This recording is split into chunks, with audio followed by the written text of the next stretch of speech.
O cordeiro, bom, o cordeiro é mais fácil, porque o cordeiro permaneceu até hoje. O cordeiro é Cristo, porque Cristo foi o cordeiro pascal. Ele foi executado na Páscoa, no período em que a religião hebraica sacrificava os cordeiros em homenagem à divindade. Então, ele foi o cordeiro de Deus, aquele que efetivamente foi sacrificado durante a Páscoa. Então, ele é representado pelo cordeiro. E, ao mesmo tempo, por exemplo, a serpente que era que tinha um significado positivo nas sociedades não cristãs, ela passa a ser vista como de forma negativa, não é isso? Porque foi a serpente que, primeiro, era ligada à terra, era ser a raça, isso foi o pecado da serpente, porque ela que seduziu efetivamente o Adão e Eva e levou Adão e Eva ao pecado. Tem até um estudo de um historiador da arte, tal, conhecido, tal, que era ali do grupo do Warburg, e ele estudou as sociedades tribais peles vermelhas dos Estados Unidos. E ele utilizou o seguinte método, olha que curioso. No momento em que aquelas tribos começassem a matar serpentes, é que elas haviam sido cristianizadas. Quando elas começam a destruir as serpentes, é que elas foram cristianizadas. Porque a serpente tem, efetivamente, tem esse significado negativo no cristianismo e nas civilizações não cristãs, não, pelo contrário, né? Ela é associada à energia telúrica, energia da terra, etc. Tal. Então, se tratava ali de uma espécie de criptocomposição, tá legal? Uma composição onde havia uma série de símbolos e esses símbolos eram entendidos apenas ali pelos iniciados. No período em que o cristianismo era perseguido, na arte paleocristã, havia as decorações das catacumbas. Mas a partir de um certo momento, o Império Romano se aproxima do cristianismo. E aí algumas datas, e essas datas são essenciais, infelizmente se trata de história da arte, e nós temos que guardar algumas datas. Aí a primeira data importante aí, da aproximação do Império Romano com o cristianismo é o ano de 313. Por que 313? Porque no ano de 313 o imperador romano, Constantino, ele concedeu liberdade de culto aos cristãos. O primeiro imperador, Constantino, em 313 chama-se Édito de Milão. Gostaria que vocês guardassem isso. 313, o Constantino, por uma série de razões, há motivos políticos, que agora não vem o caso da gente se referir a eles, mas o Constantino, em 313, ele, pelo Édito de Milão, ele escreveu, nesse Édito de Milão, que o cristianismo, os cristãos, poderiam oficiar o seu culto livremente, o cristianismo deixava de ser uma religião perseguida pelo Império Romano, e no Édito de Milão continha inclusive isso. E eu, Constantino, imperador dos romanos, sou cristão. Mas ele não proibiu as demais religiões. Ele diz, não há mais perseguição do cristianismo no império e o imperador é cristão. Mas as outras religiões continuaram. Quer dizer, não houve proibição religiosa. Ele disse que ele era cristão. É claro que quando o imperador diz eu sou cristão, aí o cristianismo cresce na burocracia romana. Muitos senadores vão se tornar cristãos, à medida que o imperador diz que ele é cristão, embora as demais religiões continuem funcionando, continuem oficiando seu culto livremente. Bom, a segunda medida do Constantino, esse mesmo imperador que concedeu liberdade de culto aos cristãos, é em 330. Em 330, o Constantino ele transfere a capital do Império Romano do Ocidente para o Oriente. Tinha uma pequena cidade uma pequena cidade que fica na entrada do Mar Negro, ali às margens do Bósforo, tal, que se chamava Bizâncio, era uma antiga colônia grega, era uma cidade-estado grega. Aquele território ali pertencia a Roma, mas lá no início era uma colonização grega das margens do Bósforo, era Bizâncio. E o Constantino ele transferiu a capital de Roma para Bizâncio, em 330. Quando ele levou a capital de Roma para Bizâncio, Bizâncio mudou o nome e passou a se chamar Constantinopla, que é a cidade do Constantino. É o primeiro imperador cristão, de 313. Aí, na segunda metade do século IV, o imperador Teodósio, em 380, ele transformou o cristianismo em religião oficial do Império Romano. Agora, acabou a liberdade de religião no Império. Quer dizer, agora o Império só tem uma religião, que religião essa é o cristianismo. Mas isso em 380, e não foi o Constantino, foi o Teodósio. Em 395, o Teodósio ele duplicou as capitais do Império Romano. Ele estabeleceu uma capital em Roma e manteve a capital em Constantinopla. Então, quantas capitais do Império Romano tem? Tem duas. Uma no Oriente, que era a antiga Bizâncio, e uma no Ocidente, que é Roma. Então, duas capitais. E o Teodósio dividiu essas duas capitais e deu dois filhos. Um filho do Teodósio governava o Império Romano em Bizâncio, em Constantinopla, portanto, o Império Romano do Oriente, e o outro filho em Roma, tá certo? Então, tem uma duplicidade, uma duplicação aí das capitais do Império. Mas eu queria dizer que a partir de 313, quando Constantino estabeleceu a liberdade de culto aos cristãos, o cristianismo se aproximou do Império Romano. Em 380, com Teodósio, ele se transformou numa instituição romana. Ele é uma instituição romana típica, tanto que o cristianismo católico, não é isso? É chamado de cristianismo romano. Tem até aquela história tal, que é extremamente conhecida. Cristo não falava latim, Cristo falava aramaico. O Novo Testamento foi escrito em grego. Por que o culto católico, até o Concílio Vaticano II, o Concílio Vaticano II, convocado pelo Papa João XXIII, começa em 1962 e vai até 1965, né? Por que o culto católico era celebrado em latim? Cristo não falava latim. Cristo não sabia latim. Falava aramaico. E a Bíblia é escrita em grego. Então por que era em latim? Por que até 1965 do século passado, a missa era celebrada em latim? Por quê? Porque a igreja era uma instituição do Império, uma instituição romana. A partir de Teodósio, ela é uma instituição, a partir do Constantino, sobretudo, mas com Teodósio, que estabelece Roma, religião oficial do Império Romano. O que ocorre é que essa parte ocidental do Império Romano termina no século V, 476. Aí o Império desaba, mas ele continua no Oriente, com o Império Bizantino, com o Império Romano do Oriente. Bom, no Império Romano do Ocidente, quando os bárbaros ocupam a Europa Ocidental e o Império Romano desaba, você tem uma instituição romana que fica em pé. Qual é a instituição romana que sobrevive ao Império? É o cristianismo. É o cristianismo. Né? Durante a Idade Média tal, é o cristianismo, é Roma, é a igreja, né, que mantém a cultura clássica, que mantém a cultura romana, porque é uma via de dupla mão, né? Ao mesmo tempo que o Império se cristianiza, o cristianismo também absorve os padrões culturais clássicos. Não é isso? Você tem praticamente uma fusão entre os princípios cristãos e os princípios clássicos. E quem vai garantir a sobrevivência do mundo clássico é o cristianismo. Na Idade Média, os povos bárbaros que ocuparam a Europa Ocidental eram ágrafos, não é? Esses caras não conheciam escrita. Quem sabia ler e escrever eram os eclesiásticos. Tal. Carlos Magno, por exemplo, o imperador dos francos, tal, que conseguiu unificar grande parte do poder na Europa. Carlos Magno era analfabeto, como se sabe, não é isso? Mas você tem um centro de manutenção da cultura clássica, tal, mesmo no período em que a Europa está ocupada pelos bárbaros, que é a igreja, não é isso? São os mosteiros, etc. Tal. Então, eu queria dizer apenas que nessa arte paleocristã há dois períodos. Há um período em que vai até o momento em que o cristianismo é perseguido, e aí trata-se de uma arte catacumbária, é a representação nas paredes das catacumbas. Ocorre uma coisa curiosa, que à medida que o cristianismo vai se aproximando do Império, a arte cristã, a arte plástica cristã, ela vai absorvendo também padrões culturais do Império. Aí, de 313 até 476, há uma fusão do cristianismo com a cultura clássica. E aí, os padrões artísticos do cristianismo também se alteram.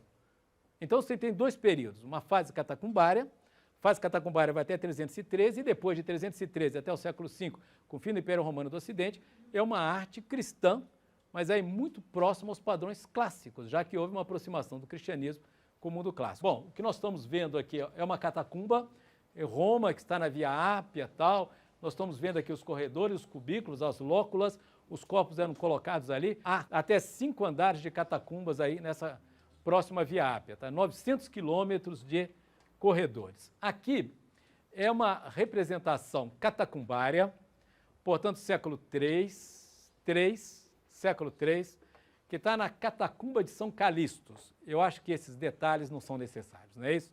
Mas está na catacumba de São Calixtus. O que é? É uma representação cristã, é um peixe e ali são pães, é o peixe-pão. Aqui há uma discussão que passa pela história da arte, que alguns autores, alguns historiadores da arte, argumentam é que houve uma degradação do gosto artístico. Por exemplo, se nós compararmos essa composição, é porque aí há problemas de composição. Por exemplo, o cesto de pão está sobre o peixe. Então, alguns autores, alguns historiadores da arte, dizem que houve uma degradação do gosto artístico. Se nós compararmos, por exemplo, essa composição, essa pintura, que está numa catacumba em Roma, com as composições e pinturas clássicas greco-romanas, ela aponta por uma degradação artística. Bom, nem todo historiador da arte concorda com isso. O Gombrich, por exemplo, acha que essa comparação é absurda. Por quê? É porque ele utiliza uma noção, um conceito, que se chama Kunstvolle. O que é Kunstvolle? Kunstvolle é uma expressão alemã, claro, né? Kunstvolle, que traduzido ao pé da letra significa intenção artística. O que o Gombrich, na história da arte, qual é o argumento do Gombrich? O argumento do Gombrich acha o seguinte, que você tem que analisar essas representações plásticas a partir dos objetivos que o pintor tinha no momento que ele a compôs. Não sei se eu consigo me explicar. Quer dizer, você não pode comparar o incomparável. O objetivo de um artista clássico, um artista romano, um artista grego da antiguidade, sabe, é diferente da finalidade de um artista cristão. Então você não pode comparar grandezas incomparáveis. Você tem que entender quais são os objetivos a que essas pinturas elas se prestam. Qual é a finalidade? A finalidade da pintura cristã não é reproduzir formas ideais de beleza como os gregos, nem fazer retratos. O objetivo é mostrar ali os símbolos cristãos, contar a história do cristianismo e representar representar os princípios cristãos, tal, a misericórdia, uma representação de uma espécie de misericórdia cristã, a misericórdia do cristianismo. Esse tipo de pintura, primeiro, você não tem a representação do espaço. O espaço só está sugerido. Por que você não tem a representação do espaço? Porque você não tem a representação da contingência material. Você não representa a matéria. Há uma espécie de desclassificação da matéria. Então, você tem uma diluição do espaço. Você não tem só uma diluição das formas, do corpo, você tem também uma diluição do espaço. O espaço ele só é sugerido. Por outro lado, trata-se de uma criptocomposição. O que é cripto? Uma composição escondida, cujo significado pressupõe o entendimento dos princípios do cristianismo. Para um cristão primitivo, isso é muito claro. O pão, ele pode representar o corpo de Cristo, o peixe, com uma representação de Cristo, pode estar representando também o Sermão da Montanha. É uma das passagens da vida de Cristo em que ele multiplicou os pães e os peixes.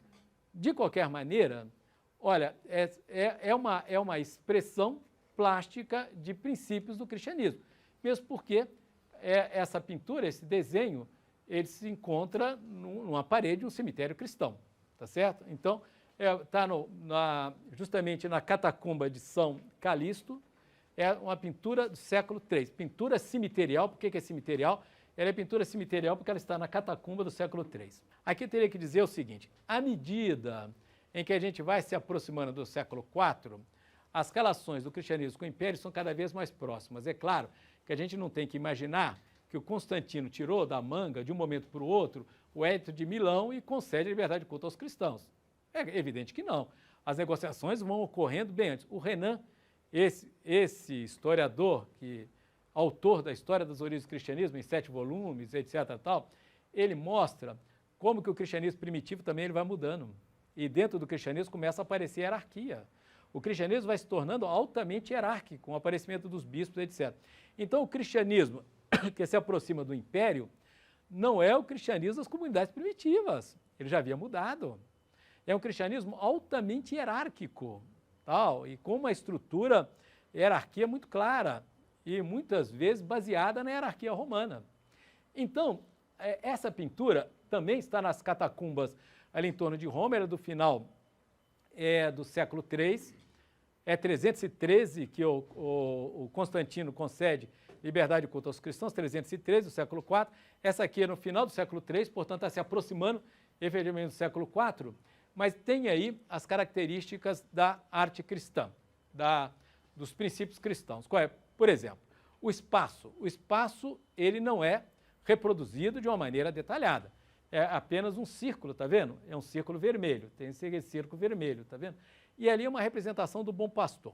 O bom pastor, porque à medida que o cristianismo vai se aproximando do império, alguns temas cristãos, alguns assuntos cristãos que mais se aproximam do repertório clássico, eles vão predominando. Por exemplo, não sei se vocês se lembram, quando a gente estudou a Grécia, e a Grécia Antiga tal, vê se você se lembra, a Grécia do período arcaico, e tem uma escultura que está no Museu da Acrópole, que se chama Moscóforo, você se lembra?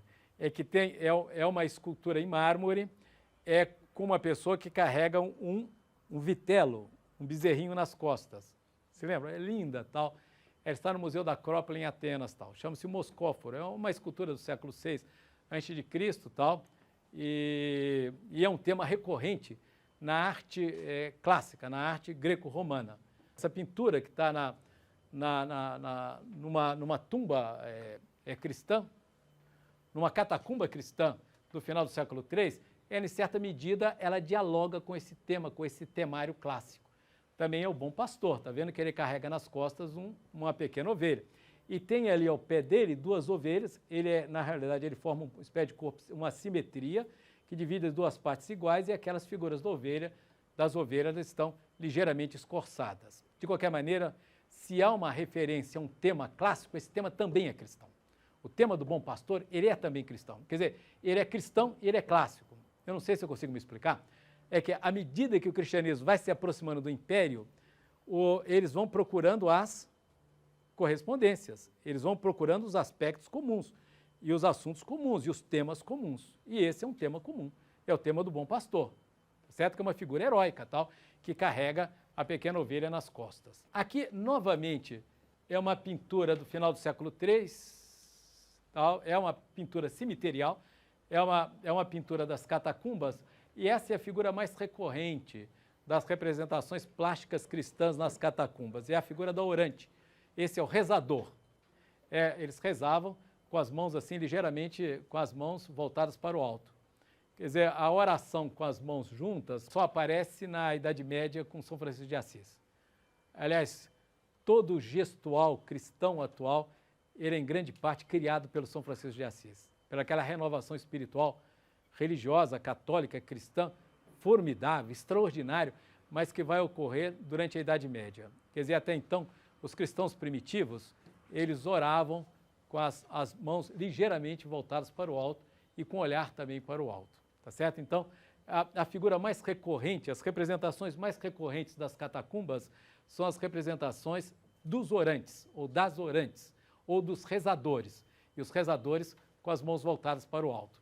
Bom, por que é uma representação cristã? Primeiro, você tem uma diluição do espaço. O espaço em que o rezador se encontra, ele foi reproduzido com realismo? Não. É apenas um círculo, tá vendo? Ele fez assim um círculo vermelho, então não tem a representação do espaço, você tem uma diluição do espaço, você não tem a representação da contingência material do espaço. Tá? Se você coloca a figura no tempo e no espaço, você está a inserindo na matéria. Então, por isso, você tem uma espécie de abstração do espaço. Você tem simplesmente uma sugestão do espaço, apenas por esse círculo vermelho. Por outro lado, a figura, o rezador, ele é uma figura plana, você não tem a terceira dimensão. Ele não está modelado, você não modela. Ao invés das figuras, as representações plásticas em Roma antiga, os romanos antigos, os romanos antigos foram cristãos também. Mas eu queria dizer, os romanos pré-cristãos, a arte romana pré-cristã era uma arte do retrato. Aqui você não tem mais o retrato. Tinha um santo, e como era santo, só podia ser cristão, é uma figura da história do cristianismo que dizia que você não pode fazer o retrato porque ninguém sabe qual é o retrato da alma.